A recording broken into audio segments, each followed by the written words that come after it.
Welcome back to The Explainer. Today we're diving straight into a fascinating and honestly pretty ignored segment of the global economy, the missing middle. Specifically, we're looking at South Korea's corporate ecosystem through the lens of some brand new 2026 research. When we talk about ESG, we almost always focus on the massive global conglomerates, the household names everybody knows. But what about the companies right in the middle? The ones driving massive economic value but operating without the endless resources of a mega corporation. Well, today we're going to bust some major myths about what it actually takes to be sustainable, and the data we're about to look at might completely flip your assumptions upside down. So is ESG just a rich company's game? It's a super common assumption, right? We kind of just default to thinking that only massive conglomerates with incredibly deep pockets can actually afford to care about their carbon footprint, community impact, or board diversity. We just assume that you need an absolute army of consultants and a bottomless budget to score well on global sustainability metrics. But as we unpack the findings from this really groundbreaking study, we're going to see that this assumption isn't just slightly off, it's fundamentally flawed. Success in the modern era of ESG requires something entirely different from just a big bank account. And this right here is exactly why we desperately need to focus on this missing middle. Get this.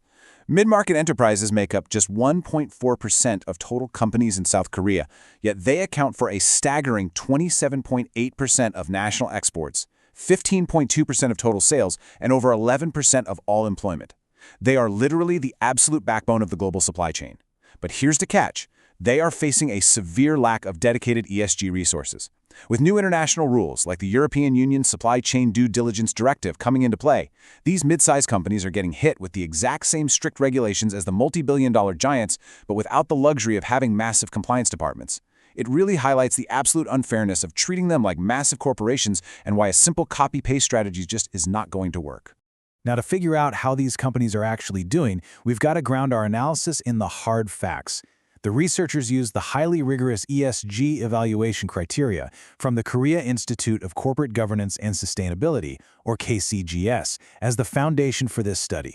They took this meticulous framework, which covers everything from greenhouse gas management and labor practices all the way to board independence and shareholder rights, to study 420 listed mid-market companies. This isn't just guesswork, folks, it's highly detailed, itemized data. They even filtered out financial firms to make sure we're getting a pure look at operational companies, leaving us with this pristine dataset to uncover what actually drives ESG success when resources are super tight. All right, let's jump right into it. Myth number 1, older is better.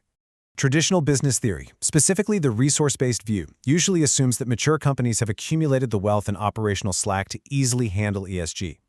But the data reveals a pretty shocking truth. Older companies actually have statistically significant lower ESG scores across almost all metrics. The researchers found a negative correlation that is just undeniably strong. And why is that? Because of organizational inertia. It's basically the tendency of a mature organization to resist change and stubbornly continue on its current comfortable trajectory. They suffer from what experts call core rigidities.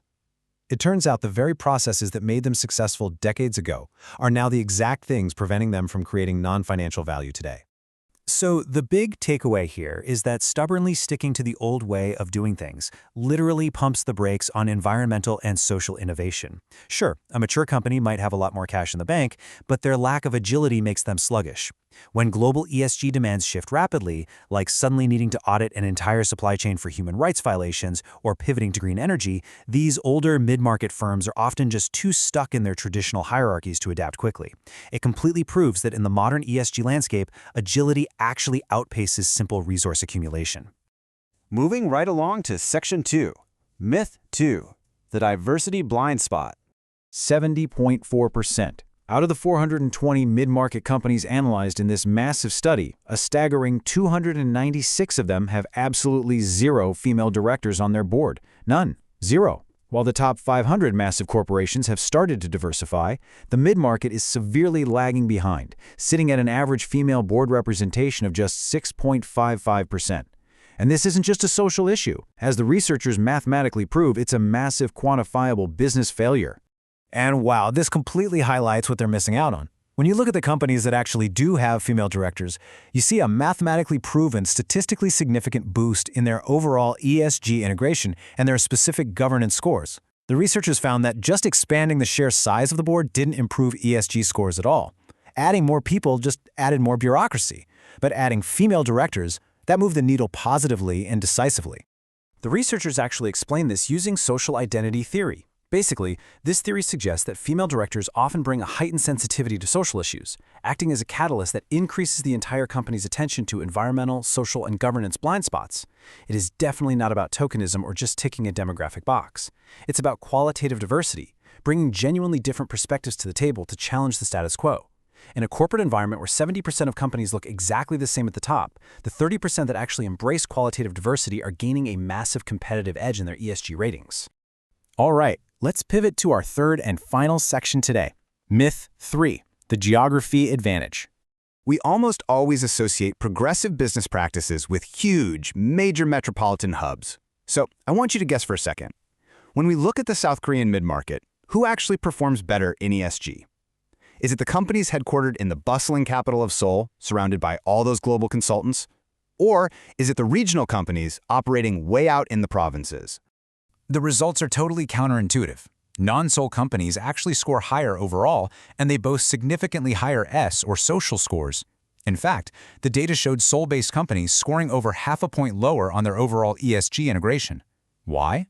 Well, the researchers point to social capital theory. Regional companies lean heavily on community trust. Because they are often the absolute major employer in a smaller town, they rely on really strong and formal local networks and a reputation for treating their workers in the local environment well. Meanwhile, Seoul-based companies are trapped in hyper-competitive environments, often prioritizing short-term financial survival over long-term community trust. It turns out, geography and the social capital that comes with it is a hidden superpower for the mid-market. Now, pulling this all together, the study's research model maps out exactly how these corporate characteristics like age, board makeup, and location filter right into those E, S, and G scores, while controlling for things like market listing and company scale. What this complex web really illustrates is that, for the missing middle, ESG success isn't just a straight line drawn with money. It is an intricate balance. A massive conglomerate can just buy a solution, sure, but a mid-market enterprise has to structurally evolve to achieve those exact same outcomes. So, the absolutely crucial point we need to take away from this explainer is that mid-market companies desperately need a tailored survival strategy.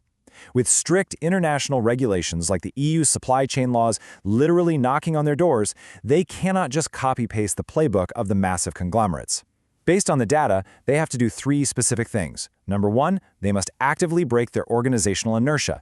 Age and tradition are just holding them back. Number 2, they must embrace real board diversity, specifically female leadership, to unlock new perspectives. And number 3, they must leverage local community trust and social capital rather than just mimicking those big city cutthroat corporate tactics. Which leaves us with one final, pretty provocative thought to chew on. We've seen the data. We know for a fact that in this missing middle, diversity of thought and pure organizational agility actually outcompete deep pockets and old traditions. So whether you're an investor looking at the supply chain or a leader within one of these vital mid-market engines, you really have to ask yourself, if having the biggest budget isn't the secret to sustainability, is your company truly ready for the new era of ESG? Thank you so much for joining me on this deep dive into the data today. I highly encourage you to look at the corporate structures around you with a brand new perspective. Keep learning, stay curious, and I'll catch you in the next explainer.